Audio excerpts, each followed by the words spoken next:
Ikemefuna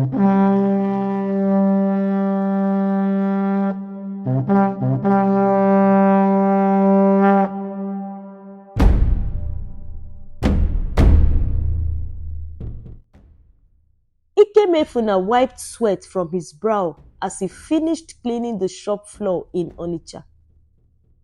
For 6 years, he had toiled tirelessly under his boss's guidance, learning the trade of electronic sales and eagerly awaiting the day he would be settled, a traditional act in eastern Nigeria where apprentices are given financial support to start their businesses.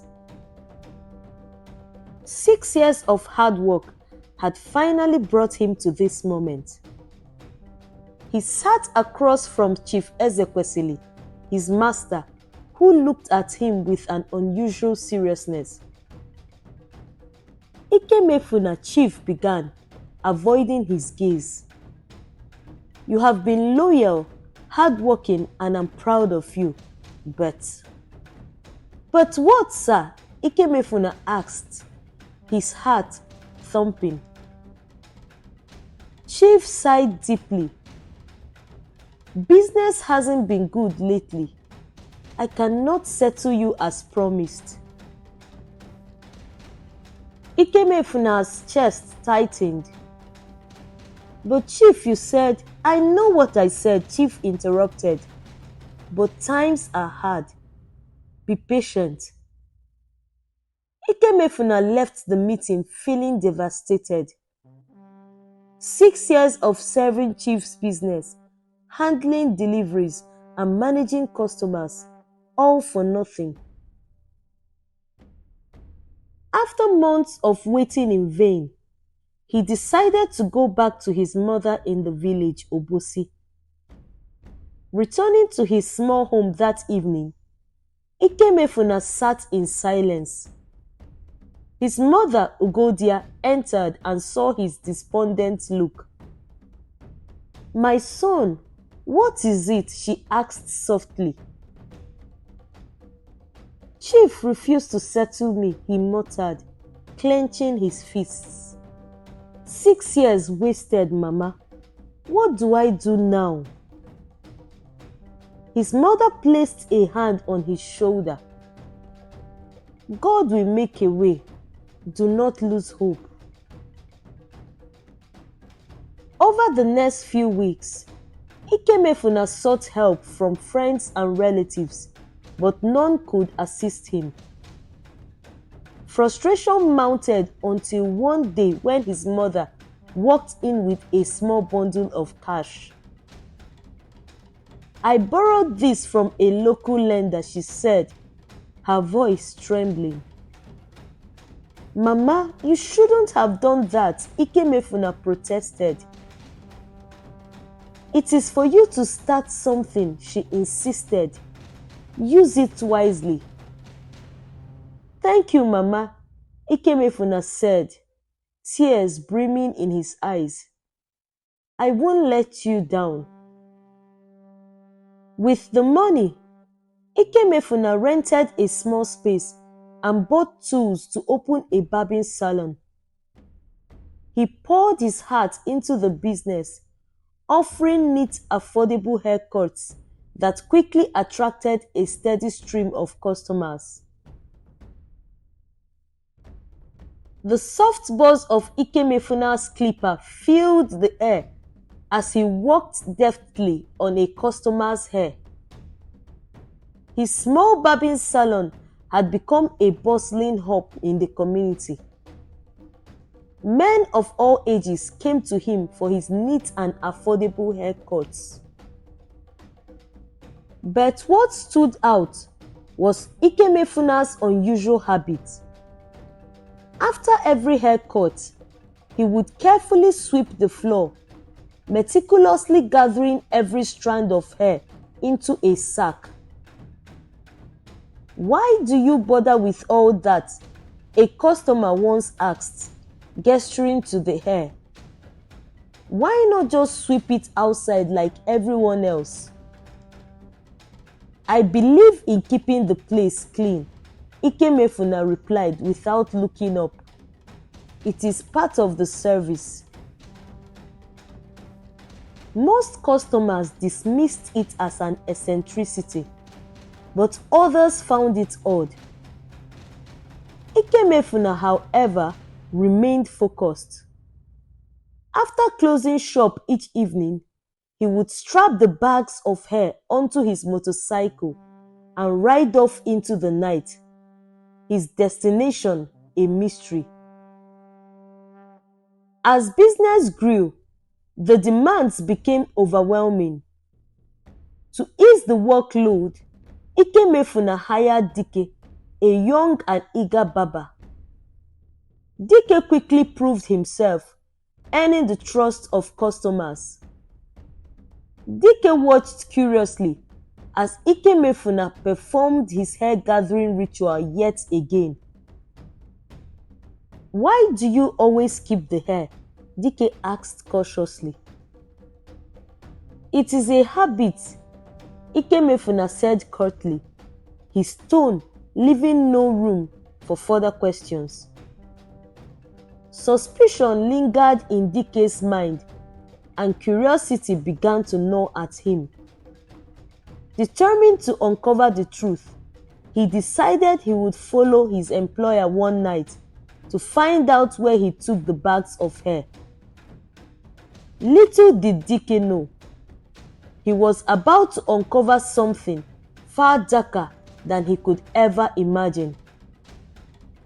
One humid evening, as Ikemefuna locked up the shop and strapped the day's collection of hair onto his motorcycle, Dike discreetly flagged down a commercial motorcyclist. "Follow that bike," he instructed, his voice low but firm. The two motorcycles wove through the narrow streets of the town, past dimly lit houses and silent alleys. Dike kept a safe distance, his heart pounding as they veered off the main road into an isolated path lined with tall trees. Finally, Ikemefuna stopped in front of a large, secluded mansion surrounded by a high fence. Dike watched from the shadows as his boss knocked on the heavy metal gate, which creaked open moments later. Dike hid in the shadows, watching as Ikemefuna entered the building with the bags of hair. Curiosity got the better part of him, and Dike crept closer, finding an open window to peer through. What he saw left him frozen in shock. Inside, a group of men sat around a long table, their faces partially hidden in the dim light. At the head of the table was an imposing figure draped in a dark cloak. Ikemefuna approached the table and placed the bags of hair before the leader. The leader opened the bags, his deep voice echoing through the room. "You have done well. The sacrifices will strengthen your wealth." Ikemefuna nodded silently as the man began chanting in a strange language, performing rituals over the hair. Afterward, the bags were taken to an inner room. Dike's breath quickened. "What have I gotten myself into?" he thought, retreating into the shadows. He fled the scene, his mind racing with fear and confusion. When he got home, Dike locked his door and sat in the dark, trembling. "I work for a cultist," he muttered to himself. The revelation was overwhelming. The next day, he failed to show up at the salon.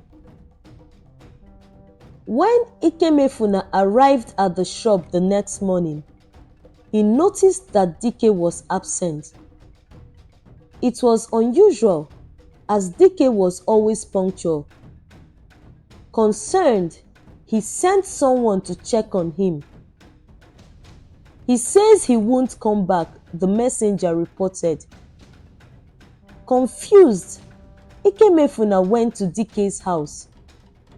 He found Dike pacing nervously in his small compound. Dike, what is going on? Ikemefuna asked.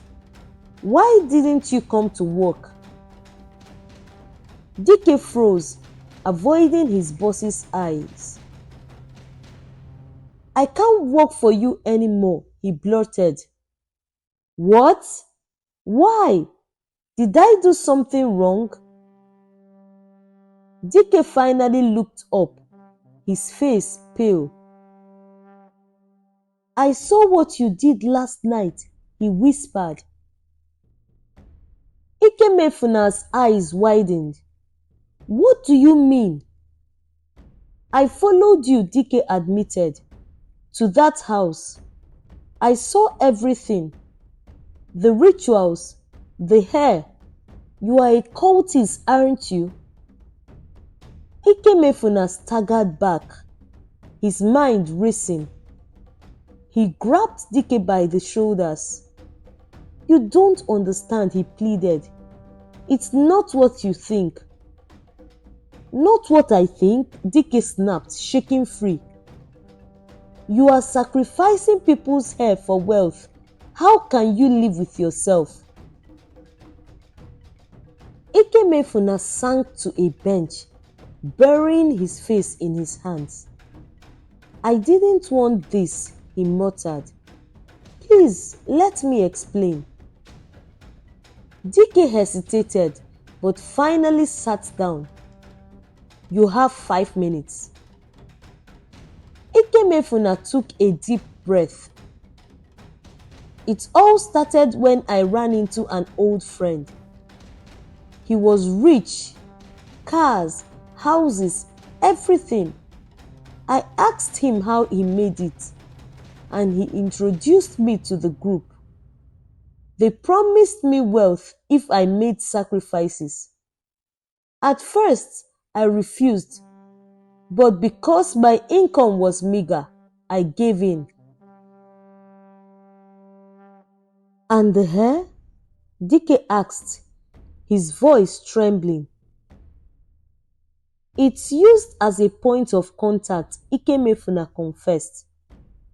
My sacrifice was hair, customers' hair. The ritual steals their fortune and manhood, transferring it to me. Dike looked at him, horrified. You have ruined people's lives, Ikemefuna. You cannot keep doing this. I know, Ikemefuna admitted quietly. I regret it. I want out. I need help, but it's not easy. They don't let people live. Dike stared at him, torn between fear and pity. After a long pause, Dike said, You need spiritual help. If you are serious, I know someone who might be able to help. Ikemefuna nodded, relief washing over him. Anything. I would do anything. Dike took him to a respected spiritual leader in the neighboring town. You will need to denounce the cult, destroy any items linked to them, and undergo fervent prayers, the pastor said. But be warned, their retaliation will be fierce. I don't care, Ikemefuna said firmly. I am ready to face it. Over the next few weeks, Ikemefuna attended intense prayer sessions and confessed publicly to his community. He also made a bold decision to donate 30% of his income to the poor as restitution for the lives he had harmed. The cult retaliated with haunting visions and physical torment, but Ikemefuna held fast. As he endured, something remarkable began to happen. The men whose fortunes had been ruined slowly regained their wealth and vitality. Customers began to tell stories of their lives improving after visiting Ikemefuna's barbing salon. Though far from easy, Ikemefuna's journey towards redemption had truly begun. Months after Ikemefuna's public confession and his final break from the cult, life began to stabilize. Though he had lost the wealth he had once gained through sinister means, he found comfort in the simplicity of his barbing salon. Customers continued to flock his shop, not just for his excellent haircuts, but because they admired his courage and transformation. As the months turned into years, Ikemefuna continued his work, now known not just as a skilled barber, but as a man of integrity and compassion. Though his wealth was gone, he found a deeper richness in his renewed life. In the end, Ikemefuna discovered that true success wasn't in material wealth, but in living a life of purpose, honesty, and service to others. I truly hope that you found this lovely story impactful and you have learned a few lessons from it. Kindly subscribe to our channel. Also do well to comment, like and share this video to your family and friends. Until I come your way next time, remain blessed.